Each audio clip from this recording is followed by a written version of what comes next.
Hello students, आपका स्वागत है कक्षा 7वीं के ई लर्निंग हिंदी के व्याकरण के कक्षा में। आज हम आप लोगों के PT1 के सिलेबस के आखिरी चैप्टर को शुरू करने जा रहे हैं। क्या नाम है इस चैप्टर का?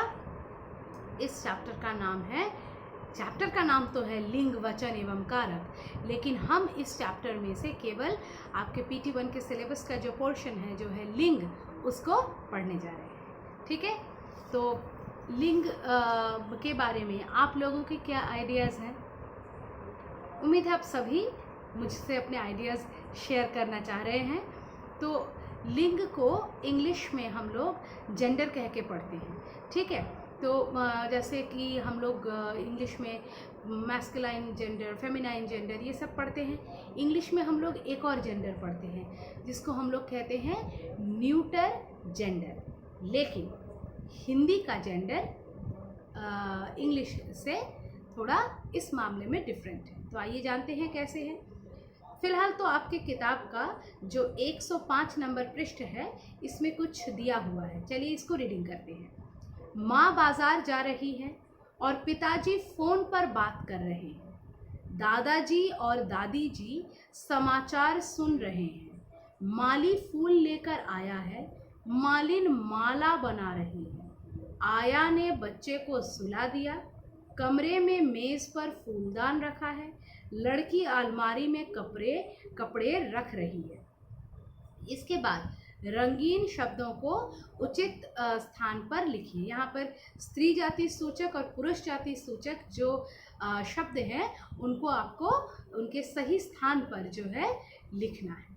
ठीक है, अब ये तो आप लोग कर ही सकते हैं। This is not the assignment I am giving you, this is just for your knowledge. आप कर सकते हैं, जैसे कि माली जो है पुरुष जाति है, फिर मालिन जो है स्त्री जाति है, like that you can do it. अब है उपर्युक्त क्रियाकलाप के द्वारा आपने जाना कि कुछ शब्द स्त्री जाति का बोध कराते हैं और कुछ शब्द पुरुष जाति का। ये बात तो साफ है कि इससे हमने ये जाना कि कुछ शब्द स्त्री जाति का बोध कराते हैं और कुछ शब्द पुरुष जाति का बोध कराते हैं, और जो शब्द ऐसे स्त्री और पुरुष जाति का बोध कराते हैं, इन टोटल उन शब्दों को हम क्या कहते हैं? उनको हम लिंग कहते हैं। ठीक, तो इसका मतलब हिंदी में हम लिंग के दो ही भेद पढ़ते हैं। लिंग के कितने भेद होते हैं? लिंग के कुल मिलाकर 2 भेद होते हैं, स्त्रीलिंग पुल्लिंग। स्त्रीलिंग पुल्लिंग, ठीक है। तो शब्द के जिस रूप से स्त्री जाति अथवा पुरुष जाति का बोध हो उसे लिंग कहते हैं। शब्द के जिस रूप से स्त्री जाति अथवा पुरुष जाति का बोध होता है उसे लिंग कहते हैं। लिंग के 2 भेद होते हैं, एक है पुल्लिंग, दूसरा है स्त्रीलिंग। ठीक है, अब पुल्लिंग कौन कौन से शब्द हैं? बाजार चलते हैं, मुझे सुनार से कुछ आभूषण बनवाने हैं, ये सारे शब्द हैं। और यहाँ पर और क्या है? नहीं, आज मुझे सभा में जाना है, वहाँ लेखक, कवि, विद्वान और शिक्षक आ रहे हैं। इस तरह से ये जो कुछ शब्द हैं, इसमें जो रंगीन शब्द हैं ये सारे ही पुरुष जाति का बोध कराने वाले हैं। तो ये सारे ही शब्द पुल्लिंग शब्द हैं। ठीक है, तो जिस शब्द के जिस रूप से पुरुष जाति का बोध हो, शब्द के जिस रूप से पुरुष जाति का बोध हो, वो जो है पुल्लिंग कहलाते हैं। ठीक है, और जो पुल्लिंग है उसकी पहचान कैसे होती है? पुल्लिंग के अंतर्गत देश, ग्रह, द्वीप, सागर, पर्वत, वृक्ष, समय, दिन, महीने, अनाज, रत्न, धातु, वर्णमाला के अक्षर, पदार्थ, शरीर के अंग आदि शब्द आते हैं। ये सदैव पुल्लिंग होते हैं। ठीक है, ये जो मैंने अभी रीड आउट किया, ये टाइप के शब्द ऑलवेज पुल्लिंग होते हैं।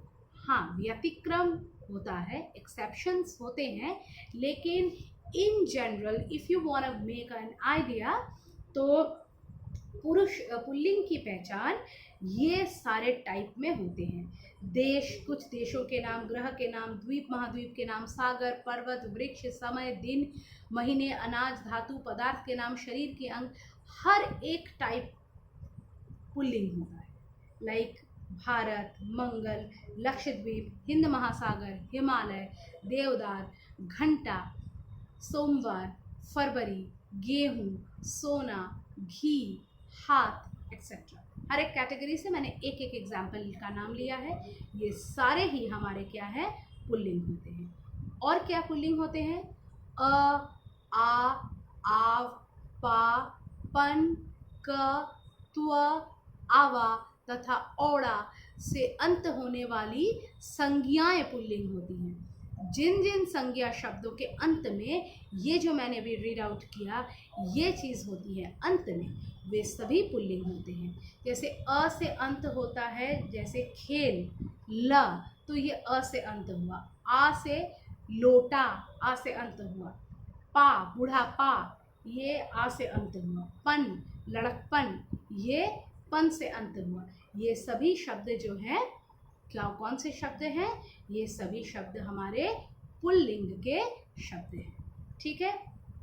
उसके बाद है मच्छर, गेंडा, कौवा, भालू, तोता, गीदड़, जिराफ, खरगोश, ज़ेब्रा। ये सदैव पुल्लिंग में ही प्रयोग में आते हैं। इनका स्त्रीलिंग फॉर्म जो है प्रयोग नहीं होता है। मच्छर, गेंडा, कौवा, भालू, तोता, गीदड़, जिराफ, खरगोश, ज़ेब्रा, ये सदैव जो है पुल्लिंग में प्रयोग होते हैं। ठीक है। तो आज की कक्षा के लिए इतना ही। इतना आप ज़रूर अच्छे से पढ़ के समझ के रखिए। धन्यवाद।